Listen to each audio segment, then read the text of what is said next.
So you probably have your own idea, right, Mm. about what makes someone a good person. Mm-hmm. Maybe it's following certain rules, or maybe just acting on empathy, doing what feels right. The common sense view, yeah. But what if it's not the whole story? What if one of the really deep thinkers in history, Immanuel Kant, says the foundation needs something? Well, something metaphysical. And that's the challenge, isn't it? We're diving deep today, looking at the bedrock of morality through Kant's eyes. Exactly. We're digging into his work, The Metaphysical Elements of Ethics. And let's be honest, Kant isn't exactly light reading. No, definitely not. It's dense, rigorous, pure reason can feel a bit abstract. But that's our mission today, right? To guide you through it. We want to pull out the really crucial stuff Kant says about duty, virtue, and, importantly, why he thinks ethics needs metaphysics to actually work, to have teeth. Think of us as helping you find the main path through a pretty complex philosophical landscape. We'll try to unpack the key distinctions he makes, and maybe, give you a fresh angle on what moral obligation really means. Okay, so where do we start? Let's jump right into his big claim at the beginning. It's pretty central. He says any subject, if it wants to be a proper philosophy, like a system of knowledge built just on concepts, it needs a metaphysic. Right, a system of pure rational ideas totally separate from experience. He's saying basically if you want solid, reasoned knowledge about something, you need this purely rational, non-empirical base first. And then he asks the key question. Does ethics, the doctrine of duties, need this too? Does it need metaphysical bits to be a real science? And his answer is just yes. Yeah. A huge yes. And the why is critical. He thinks these metaphysical parts are what give ethical teaching its certainty, its purity, even its power to actually motivate us. It's the backbone, really. Without it, he argues, ethics gets kind of corrupted right from the start. How so? Well, if you try to base morality on feelings, even good ones, like a moral sense, Kant says you're adopting it instinctively and therefore blindly. It's not driven by reason. And for Kant, feeling, no matter what causes it, is always, in the end, physical, not rational. So here's where he makes that really sharp distinction, right? Between different kinds of feelings related to morality. Exactly. He splits pathological pleasure from moral pleasure. Pathological. Okay, what's that? That's the pleasure that comes before you obey the law. You're acting because you want that pleasure, driven by your inclinations. Got it. Acting for the feeling. Right. And moral pleasure is the opposite. It's the satisfaction or good feeling that follows obeying the law. It comes from doing your duty, motivated by the law itself, not because you expect it to feel good afterwards. So acting because it feels good versus feeling good because you acted from duty? A subtle but huge difference. Absolutely huge. And this leads him to a really stark conclusion. He argues that if you make happiness the goal of morality, what he calls eudaimonism, instead of basing it on freedom and reason's inner law eleutheronomy, Yeah. well, if you go for the happiness route, Yeah. he says it leads to the quiet death of all morality. Route. Euthanasia of morality, Yeah. that is strong language. So he's basically saying if your ethics is all about feeling good or making people happy, you've fundamentally missed the point and actually undermined morality itself. That's his view. It's like building on sand. Yeah. And he acknowledges that this whole idea, the categorical imperative, this absolute duty demanding obedience based on our free will, it's tough for some people to accept. Why is that? Well, people who only trust physical or empirical explanations, they struggle with something like the freedom of the will, which Kant says lies wholly beyond that sphere. Sometimes they even end up attacking the idea of freedom itself because it doesn't fit their scientific model. It's like they're saying, if I can't measure it, it's not real. But Kant's insisting the most real part of ethics, duty from freedom, is exactly the part you can't measure empirically. Precisely. Okay, so moving on, Kant then explains how moral philosophy, or deontology, the study of duties, is traditionally split up. Right. And he highlights two main branches here. Jurisprudence and ethics. Jurisprudence first. What's that about? Jurisprudence deals with duties that you can be forced to do by others, duties subject to external laws. It's all about the formal condition of external freedom, meaning how your actions can peacefully coexist with everyone else's freedom, according to some universal rule. Think about laws determining property rights, meum tuum, mine and yours, justice, legal rights. It's about what's legal and what society can compel you to do. Okay, so laws enforced by courts, police, that kind of thing. How is ethics different then? Fundamentally different. Ethics deals with duties that are not subject to external laws. You can't be forced by others to do them. It concerns internal freedom and self-constraint. Self-constraint. And duty itself for Kant, always means constraining your free will according to the law, right? Yes. But for us humans who are rational beings, but also, as he puts it, unholy enough to be seduced by pleasure, this constraint often feels like a struggle. We might do the right thing, but sometimes unwillingly fighting our own desires. That internal battle. It's actually really important for Kant. He says this mutually opposed self-constraint, the resistance we feel, is what helps us recognize the incomprehensible property of freedom. How so? Because as free moral beings acting from our own inner reason, the only way duty can work is through self-constraint. It's you, yourself, holding your will to the standard of reason. And that act of self-legislation is freedom for Kant. Okay, so where does virtue come into this picture of internal struggle and self-constraint? Virtue, he calls it fortitudo moralis. Moral strength is basically the power to resist and overcome those internal hindrances, those natural inclinations that pull us away from our duty. The part of the doctrine of duties that deals specifically with internal freedom governed by laws is the doctrine of virtue. So let me see if I've got this straight. Jurisprudence focuses on the external law, the rules for everyone playing nice together on the outside. Correct, the formal conditions. But ethics provides something else.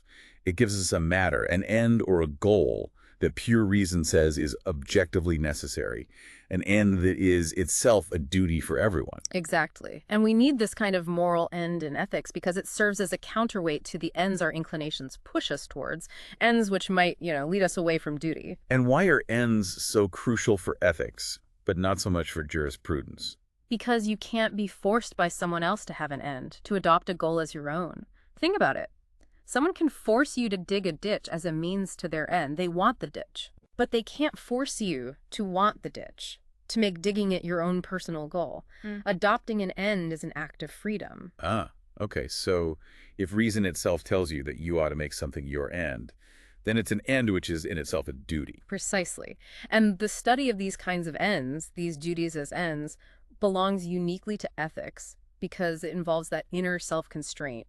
Only you can make yourself adopt such an end. So ethics is, in a way, the system of the ends of pure practical reason. That's a great way to put it. And Kant has this fantastic line illustrating the connection between freedom and moral constraint. The less you can be physically forced and the more you can be morally forced just by the idea of duty, so much the freer he is. That's counterintuitive. It is. He gives the example of a man giving up some pleasure he really wants because he has an official duty to perform, or maybe a sick father to care for. That act of giving something up, compelled only by his sense of duty, is the highest expression of his freedom. It completely flips the usual idea of freedom as just doing whatever you feel like. Here, freedom is being governed by your own reason, by duty. A powerful shift in perspective. Now, if free actions need ends, and ethics deals with ends that are also duties, then there must be some specific ends that fit this description, right? Otherwise, all our ends would just come from our desires, and a categorical imperative, an absolute command of ought, would be impossible. Moral philosophy would collapse. Okay, so what are these special ends that Kant says are also duties? He identifies exactly two core duties of virtue. Number one, our own perfection.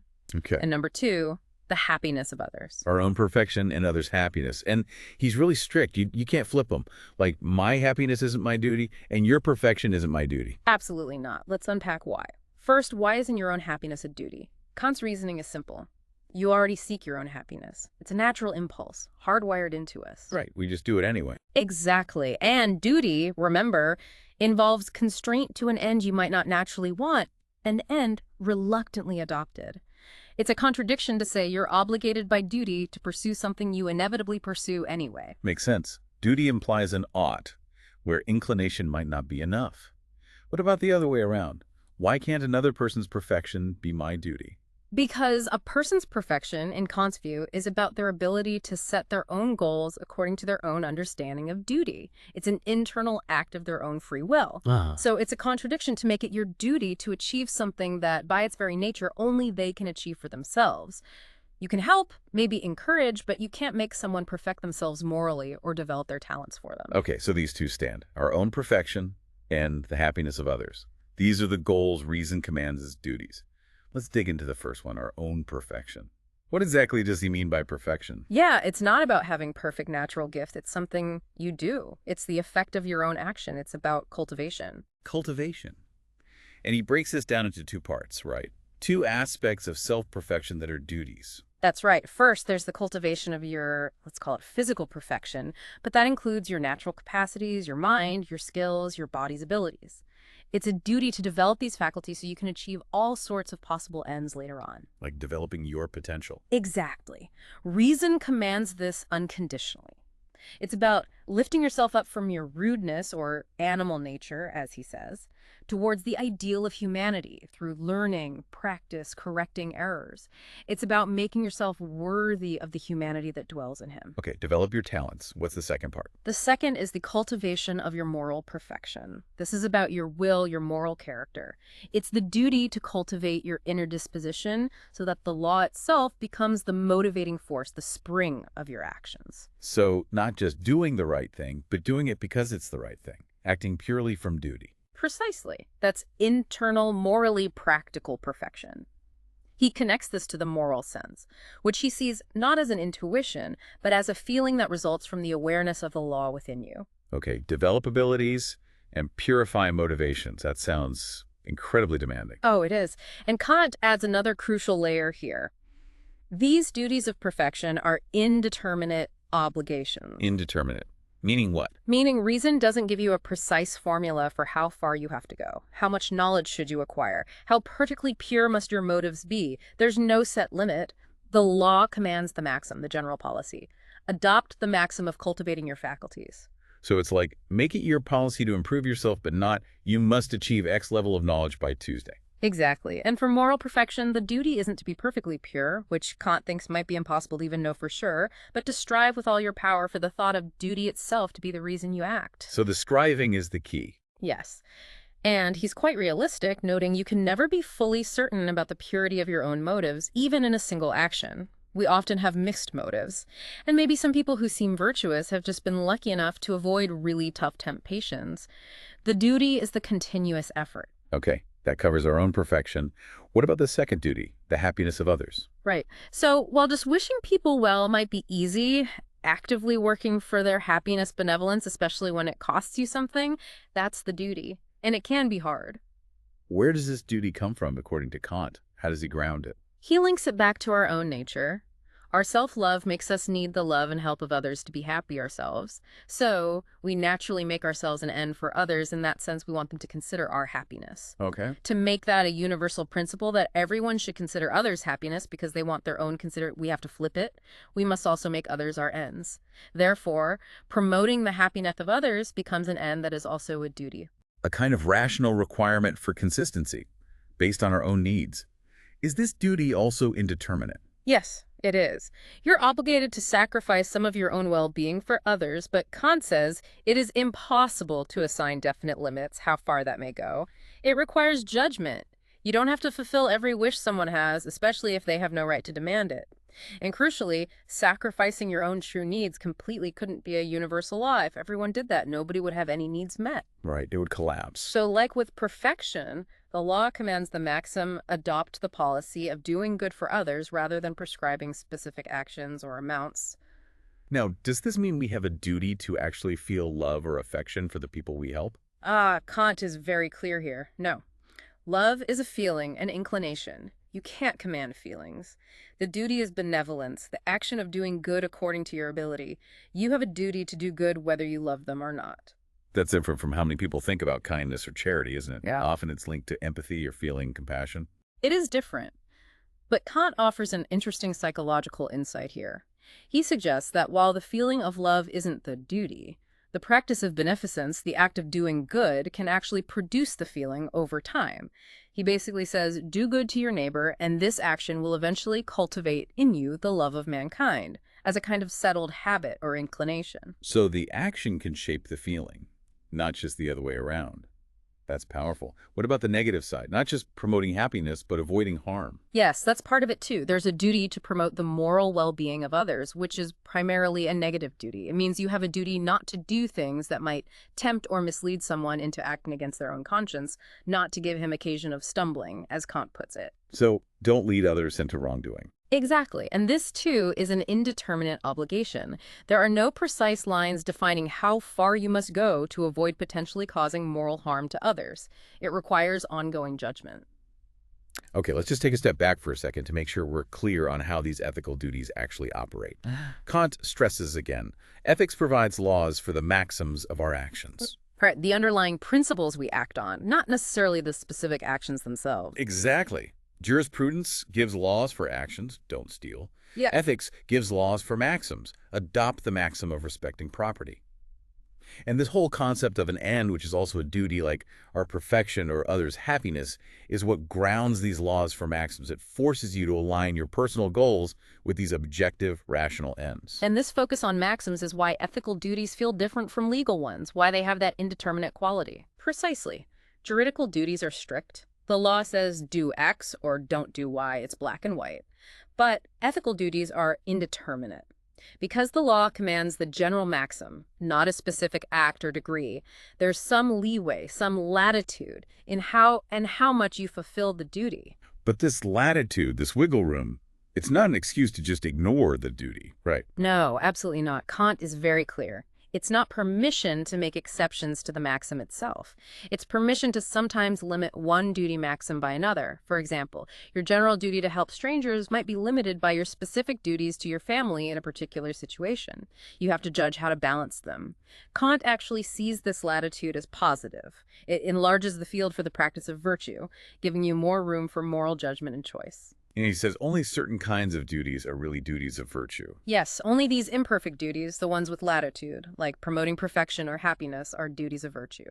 Strict duties, like not lying or not stealing, are duties of justice, not virtue per se. And he uses specific terms to describe how well we follow these duties of virtue. Right, he lays out a kind of moral scale. Fulfilling an imperfect duty, going beyond strict obligation, earns merit, plus A. Okay. Simply transgressing an imperfect duty, falling short, isn't necessarily full-blown vice. It's moral unworth unless you make that transgression a deliberate principle. Right.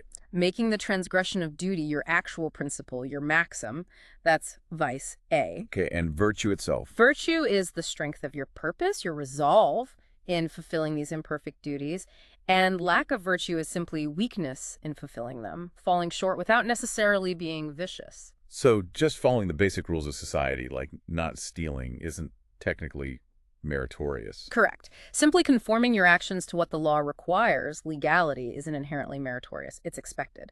But T, and this is key, conforming your maxim, is if you avoid stealing not just because you might get caught, but out of genuine reverence for justice, acting from duty, that internal disposition is meritorious. It's the inner principle that counts for merit.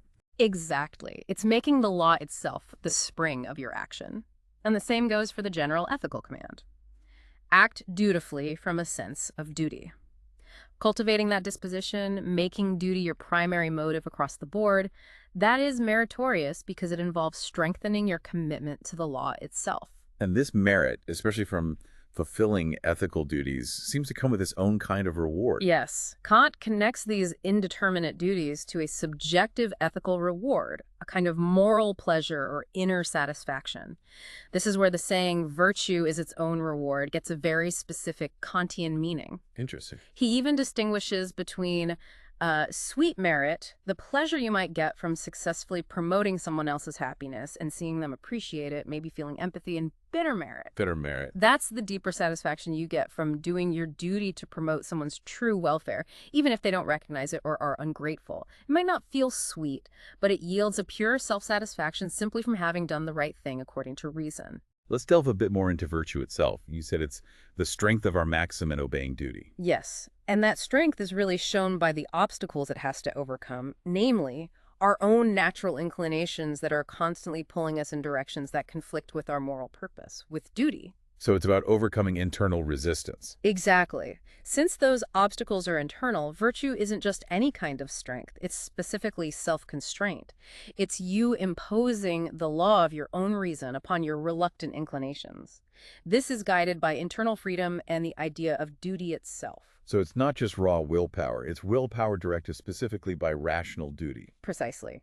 And virtue, because it's about this internal self-mastery, contains a positive command. Bring all your faculties and inclinations under the control of reason. This is what he calls command over oneself, imperium in semet ipsum. And you mentioned before there are different kinds of things that fight against this command, emotions and passions. Right. He makes a key distinction. Emotions are like sudden storms, hasty feelings that flare up and make rational reflection difficult or impossible in the moment. Think of sudden anger or fear. Kant sees these as a lack of virtue, untugend, a kind of temporary weakness, maybe even childish, that usually passes. A tendency to be emotional isn't as fundamentally bad as passion. Okay, so emotions are temporary disruptions. What about passions? Passions are different. They are sensible desires or appetites that have become permanent inclinations, like deep-seated hatred or ambition. Unlike fleeting emotions, passions allow for reflection. You can think about them, plan around them, even frame principles based on them. And that's the danger. When these permanent inclinations oppose the moral law and you consciously dwell on them, maybe rationalize them, and deliberately adopt them into your maxim, making them your guiding principle as of set purpose, that for Kant is specifically evil, a true vice. So emotions are like gusts of wind, but passions are like deliberately setting your sails against the moral law. That's a great analogy. And virtue requires mastering both. You shouldn't let yourself be governed by sudden feelings or by entrenched inclinations. This leads to what Kant calls the duty of apathy. Apathy again. That sounds so negative, like being cold and unfeeling. It really does in English, doesn't it? But Kant means moral apathy. It's not about lacking feelings altogether. It's the state where feelings arising from sensible impressions lose their power to dictate your actions because your respect for the moral law is stronger. So reason is in charge. Exactly. True strength of virtue, he says, is a mind at rest, not because it feels nothing, but because it has a firm, deliberate resolution to follow the law, regardless of interfering feelings. Reason holds the reins firmly. He also warns against becoming fantastically virtuous, making everything, even tiny, insignificant choices, into a matter of grave duty. He calls this micrology and says it can turn virtue into a kind of unbearable tyranny. So it's about disciplined feeling, directed by reason, not the elimination of feeling. Yes. And maybe one of the most challenging but also profound aspects of Kantian virtue is its ongoing nature. He argues that virtue is always in progress. It's an ideal we're always striving towards. And yet, paradoxically, it always begins from the beginning. Always starting over. That sounds exhausting.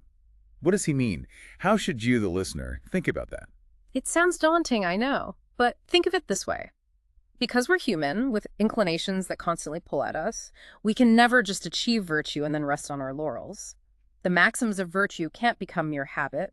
If virtue isn't actively being maintained, actively rising, it inevitably falls. Like climbing a slippery slope. You stop climbing, you slide back. That's a good way to think about it. You make progress towards the ideal, but you can never just relax completely without risking a slide. And you can't rely on habit or custom, because for Kant, that belongs to our physical nature. Relying on habit means losing the conscious freedom to choose your maxims from duty in each new situation. So it's a continuous conscious commitment, not something you can just automate and forget about. Exactly. A constant striving to make duty the core motivation for everything you do. Now, just before we wrap things up, Kant talks about a few basic moral capacities that he thinks everyone just has. They aren't duties you need to acquire. They're more like the built-in equipment you need to even be receptive to the whole idea of duty. He calls them natural capacities of mind, or preliminary notions. Like the essential hardware for running the software of morality. Something like that. He lists four main ones: moral feeling, conscience, love to men, and respect. Okay, let's quickly touch on each. Moral feeling. This is your basic susceptibility to feel pleasure or displeasure, depending on whether your actions align with the law of duty. Importantly, this feeling follows your awareness of the law. It's a response to it, unlike pathological feelings that drive action. Everyone has this capacity. You can't be commanded to have it, but you do have a duty to cultivate and strengthen it. Someone completely lacking it would be morally dead, unable to be motivated by duty at all. But it's a subjective feeling, not a source of objective moral knowledge. Okay, an inner sense of approval or disapproval related to duty. What about conscience? Conscience, for Kant, is the awareness of an internal tribunal, an inner judge inside you. Everyone has it. It's an inevitable fact, not something you have a duty to get. It's the faculty that holds your actions up against the law of duty for judgment. So when people seem unconscionable, Kant wouldn't say they lack a conscience. No, he'd say they're ignoring it or not heeding its verdict. You can't really be mistaken about whether you've consulted your conscience, your practical reason. The failure is in not listening or obeying. The duty isn't to have a conscience, but to cultivate it, sharpen your attention to its voice, and make sure you follow its judgments. And he connects this inner judge to something bigger. He does. He finds the idea of being both the accused and the judge yourself a bit paradoxical. He suggests that reason forces us to think of this internal judgment as if it were being conducted before another person, an ideal, all-knowing, all-powerful judge who knows our hearts. This, Kant argues, implies that the concept of responsibility before God is sort of embedded within our basic moral self-awareness. Wow, that's a deep implication about our inner moral voice.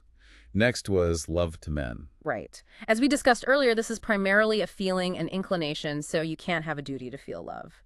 The duty is benevolence, the action of doing good for others, but as he noted, practicing benevolence can help cultivate the feeling of love as a habit. And lastly, respect. Respect is also a subjective feeling. You don't have a duty to acquire respect for yourself as a starting point. Rather, you have a duty of respect for the moral law within you. The law itself, by its sheer authority, inevitably forces from him respect for his own being as a rational moral agent. This feeling of self-respect, which arises from respecting the law, then becomes a basis for specific duties to yourself. But respect for the law is primary. Okay, so to bring this whole deep dive together, Kant finishes by laying out 3 really important general principles for how ethics should be treated as a science. He contrasts these with older, maybe less rigorous ways of thinking. What are his ground rules for doing ethical science properly? First, he insists on a single ground of obligation for every distinct duty. Each duty should have one clear, fundamental reason rooted in pure reason. Trying to prop up a duty with multiple disconnected arguments like saying lying is wrong because it harms others, a consequence, and because it violates self-worth, a different principle, he sees that as weak or confused methodology. It might show you're mixing up different duties or just haven't found the core proof. Find the one pure, rational root for each ought. Got it. What's second? Second, the difference between virtue and vice lies in the specific quality of the maxims people adopt, their fundamental relationship to the moral law, not just in the degree or amount of certain actions. This is where he challenges Aristotle, the idea of virtue as the golden mean. Exactly. He directly refutes it. Take his example of frugality as a virtue. The related vices are avarice, miserliness, and prodigality, wastefulness. Kant says the difference isn't just that avarice is too little spending and prodigality is too much. They stem from fundamentally different maxims. The miser's maxim is faulty because it makes mere possession the end. The spendthrift's maxim is faulty because it disregards the need to maintain the means. Defining vice simply by excess or defect is useless, he thinks, because reason doesn't prescribe a specific amount, only the right principle. So it's the underlying principle, the maxim, that defines virtue or vice, not just how much or how little you do something. Precisely. And his third principle is absolutely critical. You must estimate moral power by the law, not by observing how people actually are. You judge human moral capacity based on the standards set by the categorical imperative, by the ideal of rational humanity, how we ought to be, not by looking empirically at how flawed or inconsistent people often are in reality. So don't lower the standard just because people don't meet it. Exactly. This directly opposes older views that suggested virtue, like maybe practical skills, has to be learned primarily from experience. For Kant, the standard comes from pure reason, from the ought, not from observing the ites. It's definitely a high demanding standard. It is, but for Kant, it's the only way ethics can retain its absolute purity and its commanding authority. Okay, that was quite a journey through Kant's ethical world. We've really seen why he insists ethics needs that metaphysical foundation, setting it apart from anything based just on feelings or happiness or outcomes. Yeah, and we navigated that crucial split between juridical duty, external legality, and ethical duty, which is all about our internal maxims and virtue. And we unpacked those 2 big indeterminate duties of virtue, cultivating our own perfection, both our abilities and the purity of our will, and promoting the happiness of others through active goodwill, regardless of how we feel. We saw virtue defined as the strength of our commitment to duty, rooted in self-mastery commanded by reason, and requiring that moral apathy, not coldness, but the power of respect for the law over unruly inclinations. Plus, we touched on that basic moral toolkit he thinks we all have. Moral feeling, conscience as that inescapable inner judge, and the specific roles of love and respect in his system. Ultimately, Kant presents a picture of morality that's demanding, yes, but also, I think, profoundly dignifying. It locates our moral worth not in external rewards or even warm, fuzzy feelings, but in our capacity for rational freedom, in the inner principle of duty, and in the strength we find to act on it, despite all the internal resistance. And he leaves us with that really powerful image you mentioned earlier about virtue's struggle. Kant suggests virtue, being its own reward, shines so brightly it seems to cast in the shade even holiness itself, which is never tempted to transgression. It's a striking thought, isn't it? For Kant, maybe the unique moral value of being human isn't just in achieving goodness, but in the struggle itself. The constant effort against our inclinations might reveal a kind of moral strength that a being who is effortlessly holy wouldn't even need or display in the same way. So here's something to you to think about. If Kant's right, if virtue is this perpetual striving, this climb up a slippery slope that never quite reaches a final resting place, demanding constant conscious effort rather than comfortable habit, what does that mean for your own moral life? Does viewing the struggle itself as central to virtue's worth change how you think about your own efforts, your own moments of wrestling with duty versus desire? If virtue can't just become automatic, what does it really take to build a virtuous character over a lifetime?